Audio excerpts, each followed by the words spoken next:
अगर आप इतिहास संभालें, बीच का मुगल काल रहा जिसकी वजह से इतना पतन हुआ। इतिहास में भी हमारी मातृभूमि ने ऐसी कई महिलाओं को जन्म दिया जिन्होंने राष्ट्र निर्माण में बहुमूल्य भूमिका निभाई।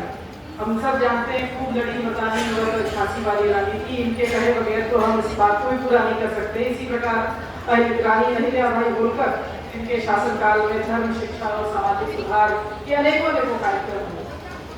मैं आपका ध्यान उन पर भी आकर्षित करना चाहूंगी, महात्मा ज्योतिबा फुले और सावित्रीबाई फुले, जिन्होंने शिक्षा का अलग जगाया। स्वतंत्रता संग्राम में अगर आप देखते हैं तो कस्तूरबा गांधी की भी भूमिका बड़ी रही। उनकी चुप्पी अगर थी और महात्मा गांधी अगर कुछ कर पाए तो उसमें कस्तूरबा की भूमिका जो है वो बहुत बहुत बड़ी थी। आप सोचिए 15 साल की उम्र की एक लड़की जो है 7 समुंदर पार जहाज में उसने निर्णय लिया कि वो भी साउथ अफ्रीका जाएगी। जब गांधी जी जा चुके थे उसके बाद वो बाद में गए। 7 समुंदर पार जाने का मतलब था कि वापसी होगी या नहीं ये कोई जरूरी नहीं था, लेकिन उन्होंने निर्णय किया। तो कितनी साहस का उन्होंने निर्णय लिया। 100 साल पहले मेरा घर है गोरखपुर में, और वहाँ से एक और उदाहरण है मेरे पास, मैं आपसे साझा करना चाहूँगी। 100 साल पहले 1926 की बात है, जब अंग्रेजी शासन का अत्याचार चरम पर था। देश के कई क्रांतिकारी जुर्मबंद थे। उस वक्त कई युवा देशभक्त फांसी की सजा में अपना इंतजार कर रहे थे। उसमें से एक युवा क्रांतिकारी भी फांसी की सजा निर्धारित हो गई थी और अपने फांसी की इंतजार कर रहा था। और ये वही था जिसकी आज भी जिसकी बोल जो है हम सब के मन में रोमांच पैदा कर देते हैं कि सरफरोशी की तमन्ना, सरफरोशी की तमन्ना अब हमारे दिल में है, देखना है जोर कितना बाजुए कातिल में है। राम प्रसाद बिस्मिल जी, और राम प्रसाद बिस्मिल जी की जब फांसी की सजा मिल रही थी तो उनकी माँ उनसे मिलने आई। मूलमती जी जब उनसे मिली तो उनकी आंख में आंसू आ गए। तो उन्होंने कहा कि बेटा तुम विचलित लग रहे हो। तो उन्होंने कहा नहीं माँ, मैं ये सोच रहा हूँ कि अगले जन्म में तुम जैसी माँ मिलेगी कि नहीं। और बात यहीं पर नहीं रुकी।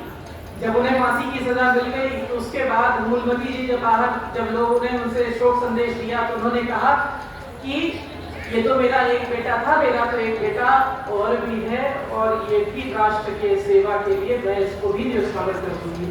तो ऐसी कई मूलमती और ऐसी कई कस्तूरबा जो है उनकी वजह से ही देश जो है आज़ादी को देख पाया। हमें उन्हें नहीं भूलना चाहिए। और उसके आगे अगर हम देखते हैं, आज के समय में आते हैं और अभी डॉक्टर पुष्पा मिश्रा जी हैं, उन्होंने हमें अभी बताया एनीमिया के बारे में। आज हमारा देश जो है बहुत तेजी से आगे बढ़ रहा है, मंत्रित्व में पहुंच चुके हैं, डिजिटल क्रांति भी कर रहे हैं, विश्व की प्रमुख अर्थव्यवस्थाओं में भी शामिल हो रहे हैं। लेकिन एक प्रश्न जो है वो रह जाता है कि इस विकास की यात्रा में क्या आज के समय में हमारी मातृशक्ति उतनी सबल है जितनी वैदिक काल में थी? शायद नहीं। अगर वर्ल्ड इकोनॉमिक फोरम की एक ग्लोबल जेंडर रिपोर्ट है 2025 में, इसमें 146 देश हिस्सा लेते हैं और भारत का स्थान उसमें 131वां है, यानी कि हम नीचे से 15वें पैमाने पे हैं। ये भी बहुत बड़ा एक आंकड़ा है जिसे हमें सोचना चाहिए। भारत में महिलाओं की श्रम भागीदारी बहुत कम है। स्वास्थ्य क्षेत्र में भी जैसा मैडम ने बताया गंभीर चुनौतियां हैं। नेशनल फैमिली हेल्थ सर्वे 2019-21 के मुताबिक 15 से 49 साल की लगभग 57% महिलाएं एनीमिया से ग्रसित हैं। तो ये केवल बात स्वास्थ्य की नहीं है, ये राष्ट्र की ऊर्जा और क्षमता की है। अगर आप देखें तो सीबीएसई या आईसीएसई का रिजल्ट आता है तो टॉपर कौन रहता है? लड़कियां ही रहती हैं। पर मुझे ऐसा लगता है कि एजुकेटेड बट एक्सक्लूडेड वाली समस्या है। एजुकेटेड तो है पर एक्सक्लूडेड है नहीं है ना।